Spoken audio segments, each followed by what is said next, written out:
Est-ce que vous avez toujours votre âme d'enfant? Parce que c'est important dans la vie pour s'émerveiller des choses, être heureux, c'est le vivre au quotidien. Dans notre jargon thérapeute, eh bien, on travaille souvent sur l'enfant intérieur. Souvent, on oublie qu'il y a plusieurs manières de le travailler. Il y a la manière dans la régression, aller voir comment on était enfant et travailler sur la perception qu'on avait quand on était enfant et ce qu'on a reçu, les croyances, les schémas, les programmes qu'on a hérités. On peut les travailler de cette manière-là. Et puis, il y a aussi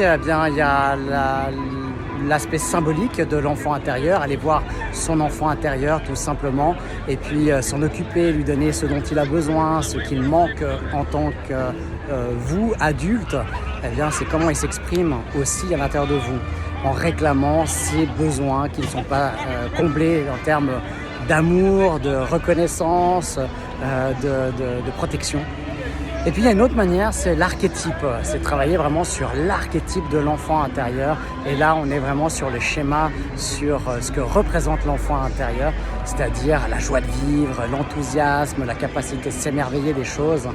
Eh bien, c'est sur ça qu'on travaille le plus globalement aussi. Et 3 manières de travailler qui se complètent l'une et l'autre.